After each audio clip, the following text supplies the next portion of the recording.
Hello, everybody. Welcome back to the Rick Mast Show. I am Charlie Marlow. That is the great Rick Mast. Rick, it's been a while since we've been on together. I mean, you've been going viral. Your clips talking about John Force. Everybody has your back. They said, "Hey, don't be talking bad about John Force." That one Yeah. resonated, sir. Well, you know what? It's like I said on the video, Charlie. Dadgummit, you get on social media and all this crap's written all the time and going, but man, this is John Force, and it said we hope he got what he got what he deserved, right? I'm like, and that one got me. That was a piss Rick Mast off because you can't honestly you can't let that go.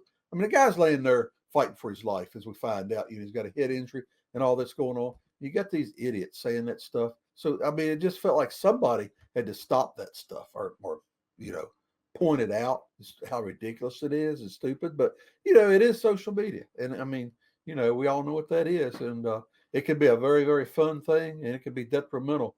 I'll tell you one thing.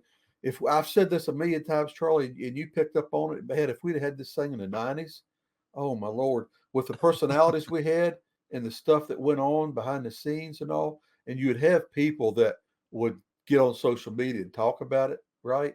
The face of our sport in the '90s would have been different. All right.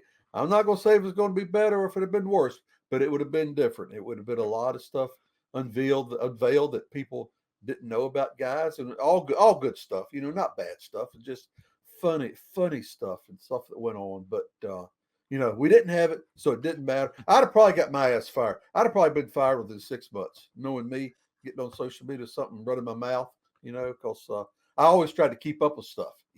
Larry McGriddle said, you want to know what's going on in the garage area, go find Mast. He'll tell you, Hmm. right? So, but anyhow, it would have been fun. But no, no, no, I'd have probably been fired.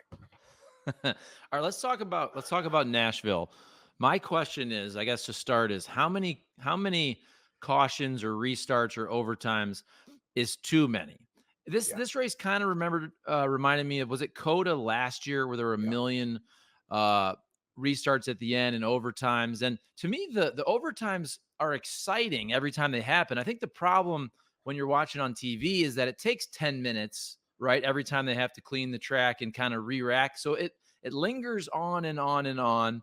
I mean, it's fun. Is five too many? I guess is my question for you. yeah. I don't know. We used to have a cap on it, and sometime then we took the cap off.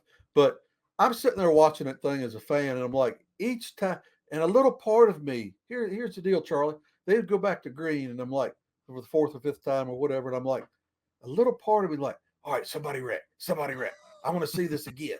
I want to see it again. So there's a little part of me that like that, right? And so I'm like, well, maybe I want unlimited overtimes, and I'm like you and so many other people. I mean, it drags on and on and on, and cars get tore up, and you don't know who's going to win, and maybe that's the appeal for me. I don't know, but I'm thinking if I have a little part of me as a traditionalist, right? If I have a part of me wanting to see more and more of these, then that means there's other fans that are loving this, right? Than people that are not loving it. But here's the thing that makes it hard for the teams. See, they strategize, right? You strategize the whole race. You start when that green flag drops. The crew chiefs are looking at the checkered flag, right? And they're backing that race up from the checkered flag, not from the green flag forward. So that checkered flag that's what everything they're doing is based on that last lap, right? Now, when the overtime starts, then there's no way that a crew chief can strategize for an overtime, and damn sure not five of them, right? And we saw that play out with the fuel mileage. You just can't do that. That makes it that takes some of it away from what the crew chiefs and engineers have figured and worked on all day and calculated to get to that checkered flag. They worked on it. They got it all scoped out and worked out right to the precise moment the flag drops. And then we throw an overtime in it. Well, most of the time, an overtime or two, right, the guys make it. You're okay. But I think Hamlin said, his crew chief said, well, we got enough for one overtime. Well, he went forward before he had to get fuel, right? So, all that gets thrown out the window, and that makes it tough for those guys. So it does take that element away from the sport of these guys having it figured out. And you know, it, if we talk about Logano, right? How did he stretch that out? Hell, I don't know, right? There's only two honestly, there's only two where is this? Here. Two. Yeah, two. There's only two explanations. Number one, he had more fuel. Number two, he saved fuel. Well, if he had more fuel, the only way possible. I mean, I heard everybody talking about he cheated and all that, right? Smokey Unique references with fuel lines running everywhere. I'm telling you guys, the way these cars are, the way they're built, the way they're inspected, none of that happens. How do you get more fuel? The fuel cells themselves, the gas tanks or the fuel cells, yeah, the dimensions are the same. They're measured the same. They're all built and made the same. But there's still that possibility that one cell or one fuel cell could hold, a half a tenth of gas more. Yeah, just by the way things work, right? Uh, so if that's the case, then if he had that, that helped him a little bit. Personally, what I think the dude just conserved fuel the whole time. I think he ran the car easy. I think he got out of the gas earlier than most of the. If you remember, he wasn't up there leading and doing all he could do that whole run. He was back there, pandering around in the back or the middle of the track, middle of the place, So my feeling is he was back there, soft pedaling it, saving gas. Maybe not really even trying to save gas. Maybe he was, but just the position he was in and who he was racing with and the car that he had, because he didn't have at that point the stoutest car. And I'm telling you, when you're in the middle of a pack with a bunch of cars racing and trying to get up through the field, I mean, you can burn the tires off and you can burn gas just as hard as the leaders. But if you're in the middle of that stuff and you're battling or racing or trying to hold your position and not really working at it real hard, you're not going to burn as much gas as the guy's leading, because you're out of the gas, because the guy's in front of you, right? And you've got to get out of the gas quicker going into the turn than the guys that are leading. You get to the center of the turn where you get back in the gas, you got a whole group of cars around you in front of you that keeps you from getting back in the gas as quick as you would if you were out front.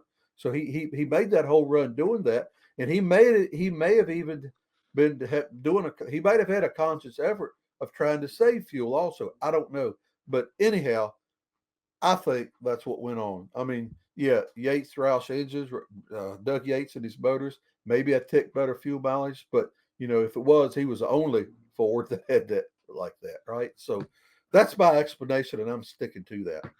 Love it. Okay, you kind of touched on this, but where do you think the race no longer becomes fair in a sense and it becomes more gimmicky with the cautions? And I bring that up because if you're watching at the end, and look, when I say Denny Hamlin deserved to win, we all know a lot of cars and drivers that deserve to win races don't end up winning the race. But Denny Hamlin, it was fun to watch at the end as he cleanly passed Ross Chastain. Right. You think Denny's going to win. Now, Denny doesn't need a win, but it seemed like he deserved that win. And then, as you mentioned, everybody's running out of fuel.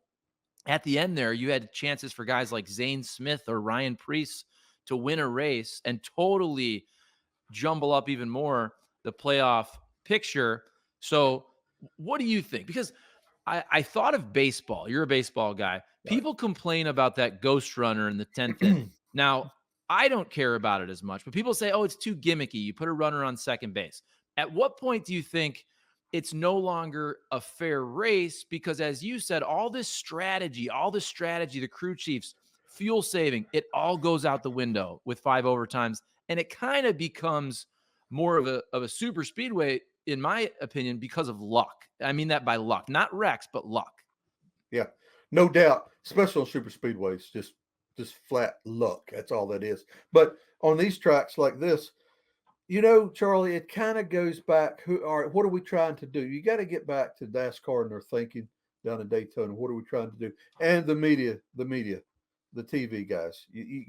That's really what you got to think about here, because we're catering to TV now. All right, and what makes the most entertainment? This overtime thing to me just kind of falls in line with the the lucky dog pass for a lap car, down car. It falls in line with the point structure, the way we're doing the points and getting into playoffs. This is just this is just a part of that type of racing that we're doing now, right? It's gone away from the way we used to race, right? You run 500 laps, period. That was it, right? At the end of the season, you counted the points up, and whoever was leading won the race or won the points championship. Now we've got all the stuff going on, all these variables added to it, and the overtime thing. But it does glare. What you pointed out, it makes it very glaring that the whole race really, as long as you kept the wheels on the car, the whole race, yeah, it meant something. But now we got 4 overtimes, and this is going to be whoever does it wreck or gets through the wreck or whatever goes on. And I think, gosh, I don't know how to put this, Charlie. Again, the traditionalist in me, I don't like it. But for entertainment value, I was sitting there thinking, let's have another one. Let's have another one, right? And I'm like, man, you're going against your core beliefs on all this stuff, Rick, right? But I'm sitting there thinking, but this is exciting. You watching them do this, and it I don't know. Should have been Denny Hamlin's race to win. Yeah, there's no doubt about that, right? But we've had other cases like this, and really by having 5 overtimes, I think that's what's really brought this to the forefront. It's made it a discussion this week. If we'd have had 1 or 2 overtimes, excuse me, we wouldn't even be talking about it. But golly bum, if I'm Denny Hamlin and that team, I'm like, crap. But he handled it real well. I mean, he stated, on TV what everybody knows. Well, that's where we're at now. That's what we're doing. This is this is the type of racing we've got going on. I know that doesn't really answer your question, Charlie, but I don't really have an answer for it. You know what though? I think you answered it perfectly, because it's funny. There's 2 of you, right? You said the traditionalist, I don't like it, but me watching on TV with my popcorn and my beer, give me another one. Give me another one. Especially if you have nothing to do. I mean, heck, it's fun to watch the restarts. Like I said, it's just the fact that it takes 10 minutes in between each one. But I guess you can go to the bathroom and do something there. How about the fact that Joey Logano is in the playoffs? I think NASCAR is a sport that needs the big names to be in the mix and mattering more than other sports. And look, right now, another 2-time champ, Kyle Busch, very good chance. I mean, I hope he gets in, but Kyle Busch might not get in. So the fact that a big name, Joey Logano, is in, to me, is good for the sport. No, there's no doubt. And if you go back, I could bring this together just a little bit here, Charlie. Back in the day, and we talk about the popularity of our sport and the guys. Who the hell is Zane Smith, right? And who are all these guys that all of a sudden are going to win this race? Well, and then you get into the playoffs, and you're exactly right. You need your stars into the playoffs. You need Joe Logano in the playoff. You need Chase Elliott in there. You need these guys in that playoff. And it goes back to me a little bit in the '90s when our sport exploded. We had guys all through the '90s that were winning races and championships, and they were our leaders in our sport in the '90s. These guys were already known, for the most part, in the South, the Southeast, which was the center of our sport in those days. These guys were known by the time they got the Cup, right? The Harry Gants, even Dale Earnhardt, Darrell Waltrips, all these guys were known for running Birmingham and South Boston and Hialeah, and all these short track races for years. These guys ran these things, and all our short track race fans knew these names, right? So when they got the Cup, these fans followed these guys, right? I mean, they were adding followers and fans of all these cats because they knew these guys before they got the Cup, right? So once they got the Cup, then they had fans, and then they picked up fans, and as it exploded across the country, that name recognition just kind of kept building and building to where, we had so many heroes in our sport at that time. And those guys, when they were battling for the wins, man, the TV ratings went through the roof. When they were coming down to the end of the year and it was a championship battle, right? Those names were known, and those were big names to fans, and they were involved. The fans were vested in these guys and their drivers, right? So you get into today's deal and you come into the championship rounds, right? We need the guys in there that have big time name recognition. It's just the way it is, right? Yeah, you'll have a Cinderella story. You can put that in baseball or other sports and in the playoffs and all. You'll have the Cinderella stories that people feel for, but you can't have everybody in the playoffs as Cinderella stories. You got to have your heroes in there, right? And somebody like Logano needs to be in there just for our sport, for the recognition, the name recognition, because it generates more interest. I mean, you have more people watching the playoffs because their driver or the driver they've heard so much about is in the race or a driver they hate. And you go to somebody like Kyle Busch, right? Kyle Busch needs to be in our playoffs. Now, I don't know what the hell he did. I don't know what Childress did. I don't know, whose dog they ran over, right? I don't know whose mama they fussed at or what they did wrong. But those guys, they are absolutely snake bit right now. I've seen this my whole career with different teams, different drivers, but I swear I don't think I've seen one quite as bad as what RCR and Kyle Busch are going through. I mean, it doesn't matter what they do. They're not going to fit. They're even running good. I mean, a lot of these races they haven't ran good, right? We get that, but the races where they run good, hell, the thing falls apart. It just, for like Kyle Busch, no reasons for it. It's just bad luck. And these are I always talk in my career. I always talk about waves in racing. We go through waves up and down and up and down. I mean, and we'll come to more of these waves. You'll go through a period of fuel mileage, right? You'll do that for 2 or 3 months, and then you go through a period of tire strategy or tire problems. You'll go through that for a few months. uh, the deal with Kyle Busch, they're going through this wave right now of absolutely the racing gods have said, we're just not going to shine on you right now. The racing gods control this stuff. I mean, you can't explain it. So I just call it the racing gods, which is bullshit, really. But it's like so many things in our sport, it can't be explained. They're running good enough to be in the top, right? And just in points. I mean, here recently, right? But man, you can't keep having this happen week after week. And it would not surprise me one bit, Charlie, for him to win, to just knock off 2 or 3 races where he wins. It would not be. It would not. It wouldn't surprise me. It wouldn't make me think any different than what I've always thought, because that's the way our sport is. And they'll hit on something. I mean, he ran good this past weekend, so they're on with a little bit of something at that type of racetrack. Whereas, I guess Richmond earlier, well, wherever it was, they ran that similar type track. They ran like crap, but this is Mm-hmm. a similar track, and I can't remember where it was at. But anyhow, I'm thinking, okay, they've got this kind of they've helped from where they used to be, right? So, golly bum, but this sport needs Kyle Busch in the playoffs. So speaking of stars, and as you're talking, I'm thinking of a golf leaderboard. And I say this because I'm a casual golf fan. So I'm Yeah, only going to pay attention during the majors. And if I'm on my television and I'm flipping on a Saturday, Sunday, now I'm not going to say older, but I don't even know the current generation. You have me Scotty either. Scheffler, but I'm saying Right. like in the past 5-10 years, if I see Tiger Woods on the leaderboard, if I see Phil Mickelson on the leaderboard, I'm going to watch. If I see a bunch of dudes I've never heard of, I'm probably not, because I'm a casual golf fan. And I think there's a lot of that with NASCAR with the casuals. If you tune in like you did the other day at the end, if you see Denny Hamlin and Ross Chastain, two big names battling.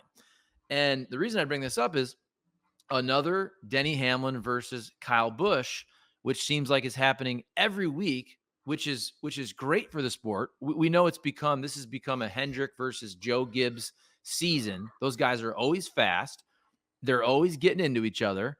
And Denny Hamlin finally admitted on his podcast, Actions Detrimental, it is a rivalry, which I think we all knew, and they were joking about that. But I mean, to me, that's great for the sport. Anytime you see Kyle Larson and Denny Hamlin and they're getting in the mix and they're racing and maybe wrecking each other every once in a while, I mean, I watch that every single time. People are not going to turn away from that. No, they're not. You made a good analogy. I was sitting there trying. I'm a casual golf fan also, and I was watching the other day the dude you just said when he won and all that, and I'm sitting here thinking, where is Sergio and where is Tiger and where's David Duvall and where's Mickelson? Where are all these guys? And of course, age and all that plays part of it. But then the guys go out and you guys come along. But again, no name recognition there. And I don't. I'm the exact same way. I'll flip it on and see who's leading. If I see those names that you're talking about, then I'll stay tuned. If I don't, I'll flip it out. And I know there has to be casual NASCAR fans that do the same thing, right? And as far as the rivalry goes, we've always had rivalries. I mean, man, you go back to Toddy Lund and Lee Petty, right? And all through the years, the Allisons and the Petties, man, and Earnhardt and everybody, right? Earnhardt against everybody. And, like Ross Chastain, he backed his deal up and he doesn't get in many skirmishes anymore, or he still gets blamed for them. Or skirmishes. What's a skirmish? I don't know what a skirmish is. In school, my biggest thing in school and all through elementary school, and he talks too much. He does not apply himself. And days like this make me understand. Yeah, I don't apply myself. But anyhow. I think you know what? I think squamous. I remember this. I think squamous is a type of skin cell. I'm going to look this up. I feel like I remember that from anatomy and physiology. I think my junior or sophomore year of high school. I think that's correct. Squamous. Okay. All right. Well, whatever. I lost my train of thought, dude. No, we've got to have rivalries. We've got to have this stuff going on. It drives our sport. And here's the thing. They've got to be natural rivalries. They can't be something that's made up. And believe me, the stuff that goes on, in 500 laps or 500 miles of these races, I mean, you're out there, you start, at 1 o'clock or 2 o'clock in the day, and you're still racing at 4 o'clock. So what happens, you and a guy at 3 o'clock that day, you and a guy on the racetrack have some kind of little incident, right? So then that's at 3 o'clock. So then at 4 o'clock, you still remember that incident, and you're going to race him just a little bit different, depending on what went on with the incident. And that's going to happen. And if you happen to be at the front where all the cameras are on, and you see one of these little things happen at 3 o'clock, then at 4 o'clock, the commentators are going to talk about it. Well, you remember a while ago when they had this little problem. Let's see how this goes. And then you add to that, the guys have got a past history, the last few races of having trouble with each other. Well, then it expands. And I'm telling you, it's the driver's mentality. You take no prisoners, and you're gosh, as a driver, you're like a dog protecting your territory, right? I mean, you've got your territory, which is your race and the way you race and trying to win, and you don't let anybody interfere with that. And if they do, you have to guard your territory. And what that means is you retaliate or make it hard on the other guy, right? And all this stuff, it comes natural, right? And over a period of time, if you're having trouble with a guy and you don't get it worked out, which I always try to get it worked out. I always try, if I had a problem with a guy, unless I was going to retaliate and I didn't want to deal with him at all, you know what I'm saying? I would try to work it out with the dude, either on the track or after the race. And I would do it then too. I would take care of the matter before we got away from the racetrack, if at all possible. If not, it was the first thing next week that I did is took care of it. But these things are real. What you see on the racetrack when somebody hits somebody like that, it's real. Like Larson took out Chastain. Well, Larson just ran down under his left front, hit the curb going into one, and he shot up. He was trying to wiggle Denny Hamlin and he was trying really to get his left front under, even though Denny was at the bottom. Larson was trying to get his car down even lower to get fresh air to the nose to keep that car turned to get a little run off the next turn on Hamlin. But when he shot down there, left front hit the curb, shot the car up the racetrack, he took Chastain out. And I'm going to tell you something else. If you look at that, I told my family sitting there watching the race, Chastain just lost that race because the momentum that he had at that point, the angle that he had going in the turn and everything that was going on, he was going to come out of turn 2 ahead of Denny Hamlin, unless Denny ran him up the racetrack and turned him and rubbed him. But I really felt like before Larson hit him, that was Chastain's race. And in that millisecond, he had made the right move. It was going to happen for him, I thought, but it got taken out. But anyhow, the rivalries, we got to have them, and they're natural. These are not made. Folks, believe me, this stuff is not made up. This is natural stuff that goes on. Okay, because you brought a couple up, I got to put you on the spot. No hedging. In the history of NASCAR, what is the greatest rivalry ever? You have to pick one driver versus another driver. Which is the best one ever? Oh, man. It's your Man. opinion, so you can say whatever you want. Yeah, I know. I know. There were so many rivalries that went on behind the scenes that kind of got taken care of.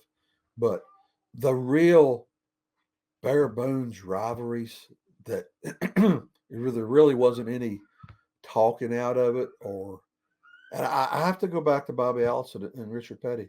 I mean, to me, because that was real. It was. It wasn't playtime with those guys, right? Uh, and it finally got to the point where it was costing the King and Bobby Allison money, you know. And if you remember this story, Richard, I think the King and Bobby finally sat down and they said, "Listen, you know, we're taking ourselves out of the race each week. Our teams are fighting, actually fist fighting after the races, in the garage area, and our cars are sitting here tore up every single week. We have got to figure out how to stop this and put it behind us." And those two were strong enough mentally to put aside their feelings of hate, or not, maybe not hate, but dislike for that guy, right? They were strong enough mentally to sit down and talk it out and say, "Listen, we're killing ourselves doing this. We've got to get past it and stop." And stop. And they did, you know. That's how strong these guys were. And it went on for a long time. Uh, that, to me, that's the one, Charlie. That's the one. I mean, we go back and look at a lot of them. Spencer and Kurt Busch come to mind. That comes to mind. But that was, it didn't last a long time, but it lasted a while, and it was pretty, you know, it was pretty fierce. I mean, what was it? Spencer wrecked Busch at Indy, and Busch got out of the car. If you remember that in turn 3, and when Spencer come around, he took his hand. Busch took his hand and smacked his butt, and pointed like, "Spencer, you're an ass," right? Then we go to Michigan, and they get into whatever they get into, and after the race, Busch drives up to Spencer's car, which you shouldn't do. Don't do that to Spencer, man. Anyhow, Spencer gets out and he cold cocks him, right? Hits him sitting in the car.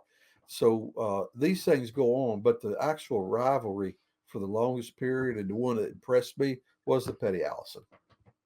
Who's All yours? right. Did you have one? I'm trying to think because again, I'm 42 Yeah, and I was yeah, definitely a casual NASCAR fan as a kid, but then I yeah, worked in sports for about 20 years, starting in about 2004. So like as a kid, to me, it would have been just in terms of winning, because I'm thinking the 90s when I was paying attention, it would have been Earnhardt, Jeff Gordon. I knew Rusty Wallace. And you were talking about rivalries where they're fighting, they're hating each other. I also was just talking about on the racetrack, yeah, yeah. winning championships. So as I'm 12, 13, it was just obvious as a kid. You saw the black car of Dale Earnhardt, you saw the Rainbow Warrior car. It was easy, right? And Yeah, yeah. you liked one or the other. And then I'm Exactly. trying to think. So the last 3 years when I've really started to pay attention again, I mean, for a while there, it was Chastain versus everybody. It was Yeah, Chastain yeah, versus Hendrick, right? I mean, every yeah, Hendrick car yeah. for a while. And look, I've said this a million times. I I'm a Denny Hamlin fan for many reasons. First of all, I want him to win a championship because he deserves it. But Right. also, I think he's the most interesting person in the sport. He keeps it interesting. He's always saying how he feels. He'll challenge NASCAR, he'll challenge other drivers. So I would say right now, I mean, Denny Hamlin versus Kyle Larson seems to be pretty dang good. Again, it's Yeah. not Earnhardt, Jeff Gordon, because you're talking about a 7-time champ versus what, a 4-time champ. But right now, that's pretty dang good. That's two pretty huge names. Yeah, it is. And you know, oh man, I'm trying to think how to say it. But well, those guys, I agree with you 100% of what you just said, Charlie. Denny's real important. He's real important for our sport. I'm a fan of Denny's also, but God, the people love to hate him. God, they Yeah. love to hate him, and the stuff, and anything he gets into on the racetrack gets manifested during the week. The fans pick up on it, and the more hate comes. And then he gets on his podcast. Is, yeah, here I am. Here's what I do. I don't give a shit, right? Yep. Which is so friggin' refreshing and so cool. Yeah. So I'll tell you another one that was good was Earnhardt and Waltrip early on Mhm. when Darrell was, Darrell was the man and Earnhardt come along and he was going to be the man and Darrell didn't like that and they had their rivalries for a while. So you could go back and look at all these, but you're exactly right. The one we got going on now, it's going to be interesting to see how that works out because basically both of them said, yeah, this is not over. I'm like, okay, guys, we'll see how this goes. And if you're a race fan, if you really study, if you watch, if you could find the camera angles when two guys are not liking each other, if you find the shots during the race, they don't necessarily have to be leading. It could be running 10th and 12th or whatever, trying to come through the field. And if you could see these two guys in the way they race each other, if you're a driver on the racetrack, these things are going on, and driver A and driver B have got problems with one another and here they are on the racetrack, either behind you or in front of you, you drive different.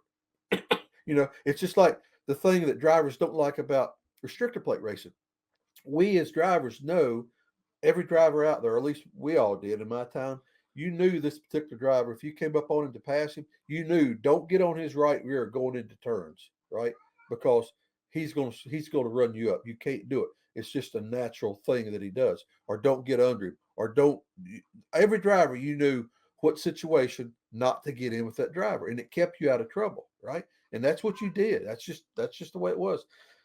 You go to Talladega, Daytona, you didn't have that luxury because you're all packed in together. That's what made it so frustrated for so many of us because you'd be running along, and I can remember instances. I'm sitting here in the middle, 3 wide in front of me, 3 wide behind me. I'm in the middle, and I'm looking beside me, in front of me in the mirror, and I said, "Well, here are 6 assholes that I do not want to be around. I do not want to be close to these guys here, right?"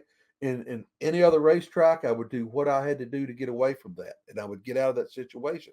But there at Talladega, Daytona, you're stuck. You can't get away from it. You're right. And then the big one happens. You're like, yeah, I knew this was going to happen. But what am I supposed to do? Stop, right? And but anyhow, what were we talking about, Charlie? I don't know what we're talking about. We were talking about rivalries, but that was a good segment. I think Yeah, we use that. hit that pretty good. How about So, what's pissing off Rick Mast? We you know know, last week it was people hating on John Force. Anything new this week? And look, it doesn't have to. Hey, if you're just saying, "Hey, I'm having a good time," it's all good. yeah, you know what? I'm not really pissed off about it, and I never, ever, ever, ever get on politics and social media and all because you don't win. But the thing that pisses me off about politics, and I will say this about politics: people's ideology, no matter if you're on the left or on the right, their ideology, it seems like right now, completely blinds you from reality.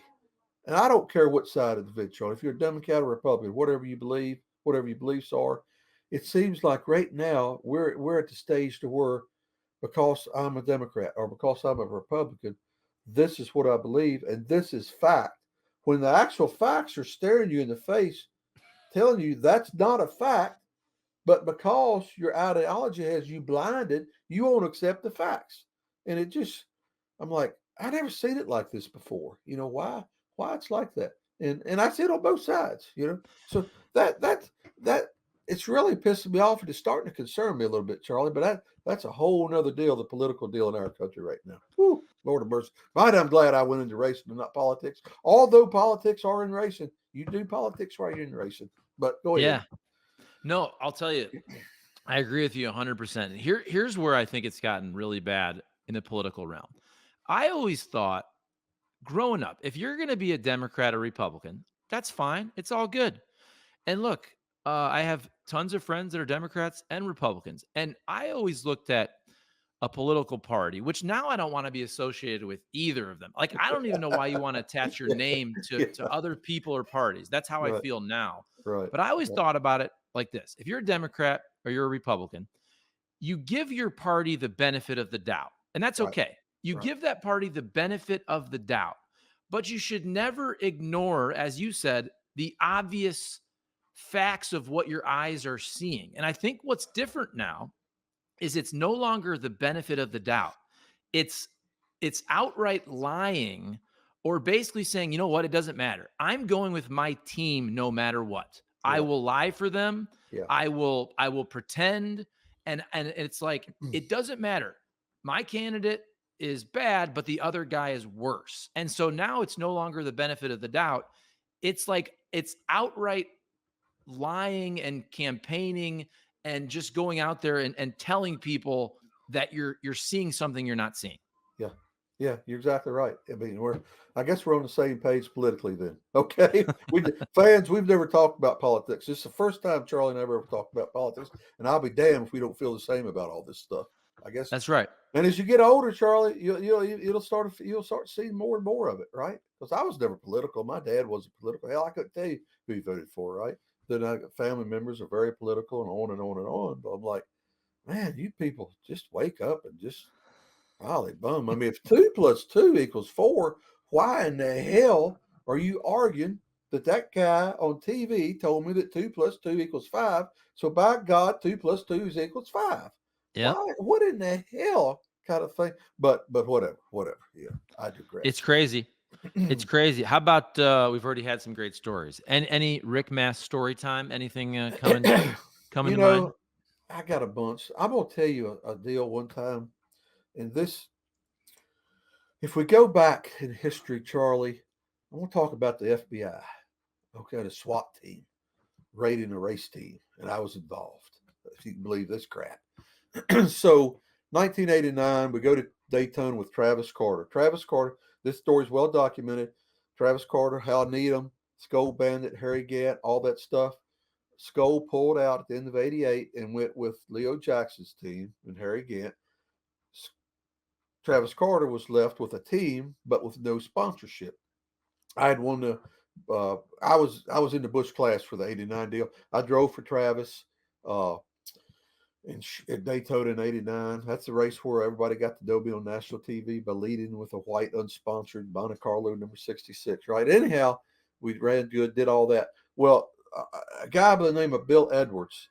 He was part owner. I never did know the ownership role, the percentages, but he had, when the whole thing went down, Mr. Bill Edwards come in and bought part of that team or a percentage of it or whatever. He and his wife, Paulette Edwards, and they had owned a big pipe company, I think, in Charlotte. Well, anyhow, when it didn't work out with Travis and I left or whatever, Bill and Travis, whatever happened, it didn't work with them. And Bill ended up buying the Buddy Baker team. When Buddy shut down, Bill and Paul Edwards bought the Buddy Baker shop, contents, people, the whole deal. And Buddy had a nice team. He had good motors. I mean, he had a good engine department. He had nice race cars. He had good stuff.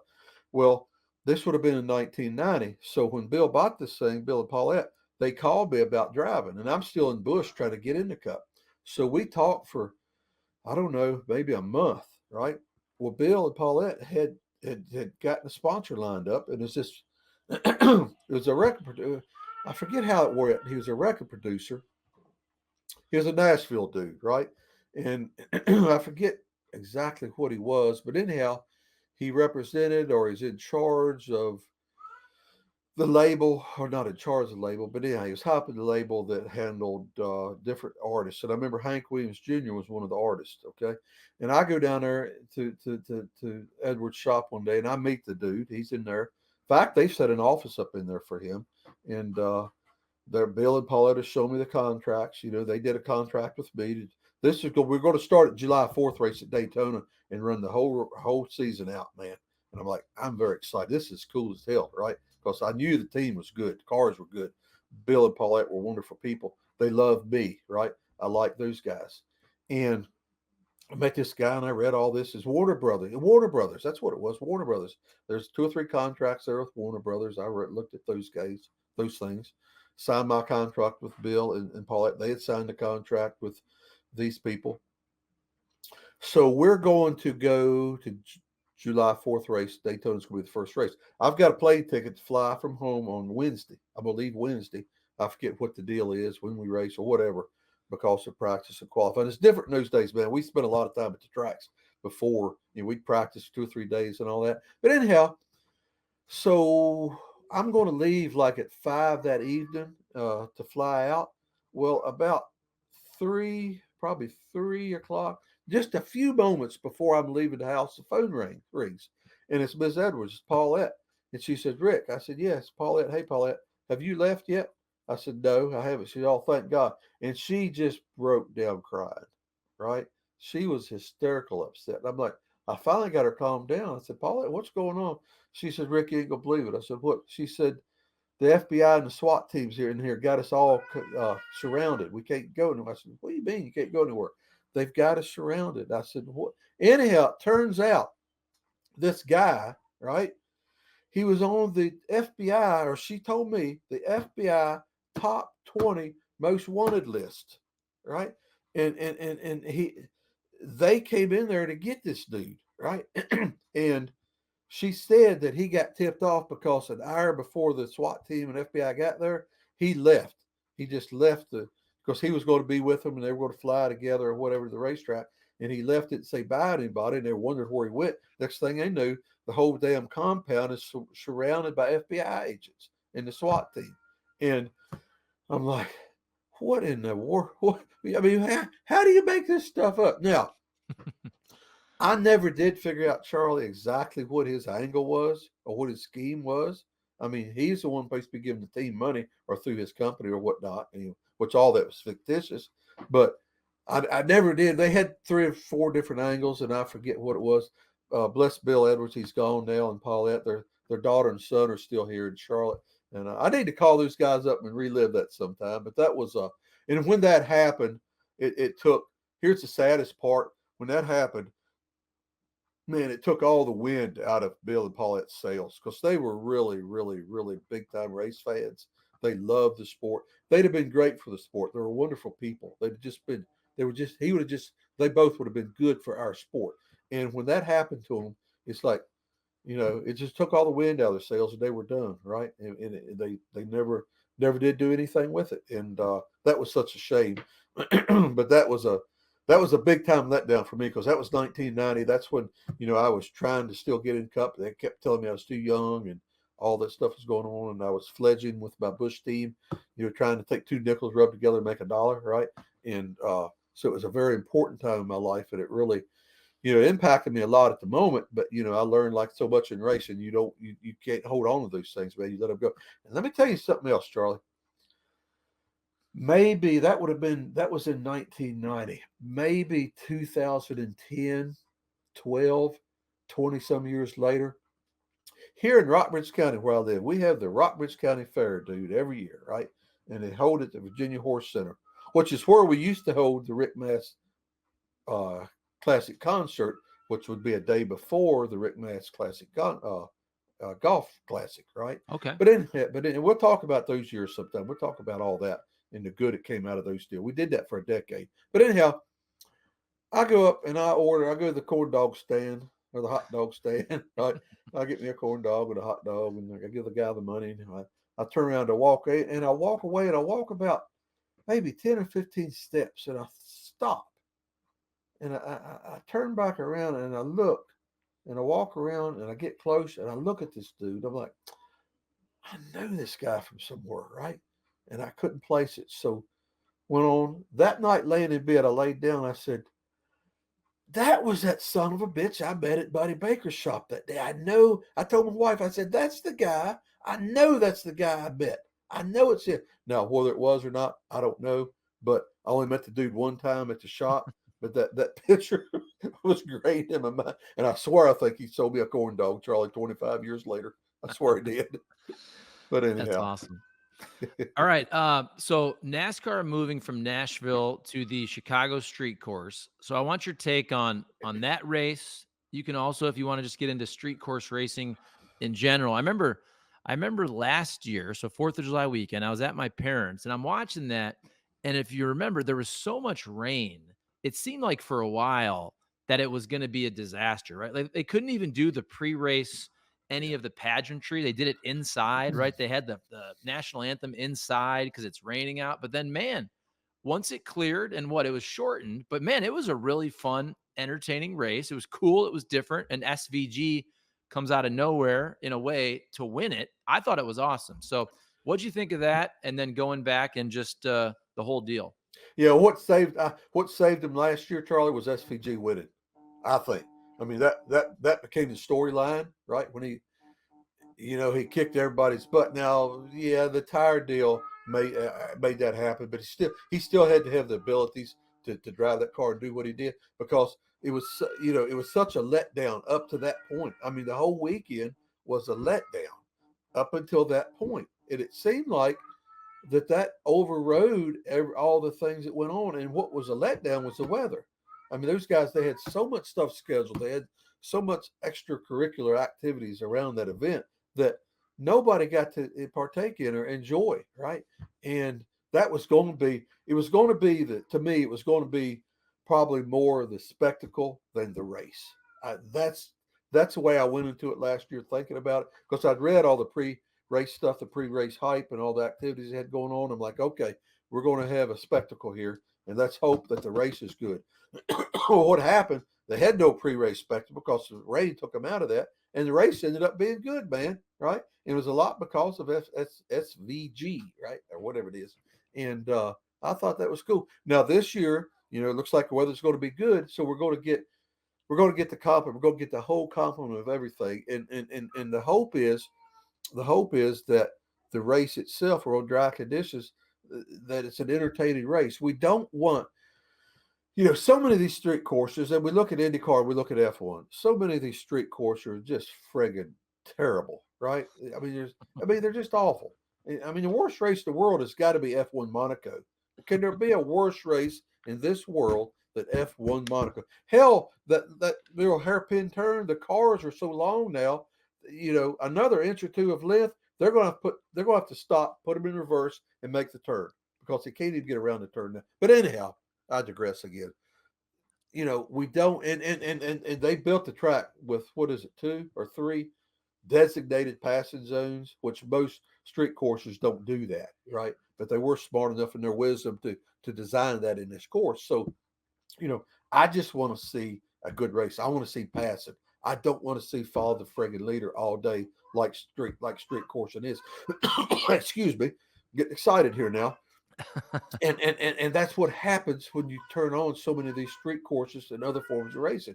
It's just boring as hell to watch, And I don't want that for our cup cars. I want to see passing. I want to see stuff like that going on, And that's my hope. You asked me what my thoughts were going into this race, and that's really 100% of my thought. Yeah, the festivities are going to be neat. We're going to get to see all that. We're going to get to see the celebrities. We're going to see all that stuff. But I want to see good racing on the racetrack, and we'll see what happens. And if it's not, we're going to bust their butt next week about it, right? If it is, we're going to praise them. No doubt. All right, let's end on this. 4th of July. What does 4th of July mean to Rick Mast? Obviously, NASCAR, a very patriotic sport. Are you going out there? Are you grilling the hot dogs? Are you going to the pool? What you got going? All that, man. We got a bunch of friends coming over, right? We got American flags. My daughters have put together an 80-hour long playlist, right? Oh, wow. I'm like 80 hours, and my family's all about music, man. My daughters, my son, my wife, God Almighty, they I've never seen anybody love music the way those guys do, right? And it's all genres. I mean, like Sarah, my one daughter, she loves country music, just loves it. My son Ricky, his favorite band's Metallica, right? All right. Sarah or Katie kind of heads towards more country, and my wife, she likes all kinds, right? So anyhow, we got 80 hours to play this. I've got 3 grills, Charlie. I've got the old Hollands, I've got a Broilmaster, and I've got a Charbroil, whatever. Charles Broil. Yeah, and at some point I will have all 3 of those guys going, because we're going to have a lot of people there and cooking all this. We got the cooler already outside. I got one of those big roll around coolers where you put just tons and tons and tons of beer in. Now we got a lot of kids coming, so we have a lot of drinks. And then I've got some, can I say this on this podcast? We got some illegal fireworks. Yes. Illegal fireworks. And come dark time, Rockbridge Bass, Virginia will be lit up. And everybody around say, oh, we didn't get invited to the bass farm this year, right? And then what'll happen? Some of them will show up. Some of my fans, some of our neighbors, they'll just ride up the driveway, and invite themselves in, which is what we do anyhow where I live. I mean, let me tell you something, dude. When I was racing, I got a shop there at my house, and all the equipment tools I used to use are all in there. I would be up there in the middle of the week at the house, just getting in from a race somewhere or getting ready to leave, and here's an old man would come up the driveway in a tractor, right? And then I'd see him, and I'd be out there and go out there. Hey, Rick, yeah, I need my plow welded. Huh? I need my plow welded. Okay. So he'd drive back to the shop. We'd go back there, and I'd break out the welder, and I'd weld his plow or fix. That used to go on a lot, dude. These guys, a lot of my neighbors, just a lot of older people, farmers. Well, Mast boy up there, he's got some wrenches. He got a pipe wrench. He's got a torch, right? And that was, it didn't make a damn to them that I was some big time Winston Cup driver, making all this money, doing all this stuff. Oh, that's that Mast boy. That Mast boy, he'll fix your stuff for you. Shit, I used to fix everybody's farm equipment around there during the week. And what would throw them off, I'd be gone, right? And one of them, I'm trying to remember the story. One of them got mad one time because I wasn't there. I was going racing, and he got mad at my wife, I think, because I wasn't there to fix his darn farm piece, right? And like, well, it is what it is. But but that's so cool. That's home. It's like me telling you a story about Tony Stewart getting out of sorts and being upset. And my advice to Tony was move back home where you grew up, right? Yeah. You got to get out of Charlotte, move back home. And he did. It kind of centered his life back up again. So anyhow, July 4th, it's all about independence, man. It's all about political and supporting your political party, and don't believe what you want to believe. Don't believe facts. That's what it's all about, dude. That's what it's all about. So, but anyhow, again, that is funny. No longer are we supporting America. We're supporting our political party. That's it. That's the number one thing. Oh, that's funny. All right, this was fun, man. Happy 4th of July to you and everybody else out there. And hey, I'm going to say it on the podcast because this will force you to do it, even though I know you would anyway. But we did get a request because you shot a video the other day from your trophy room. So people, if you can get somebody to man the phone, and then maybe you walk around the trophy room for whatever, 10 minutes or so, and then point out all your trophies. People want to see it. I can do that, man. It's a cool room. The whole basement's trophy room. It's a cool deal. Cool deal. All right. We'll see you next week. Rick, appreciate it. See everybody. Comment, like, subscribe. Thanks. Toodaloo.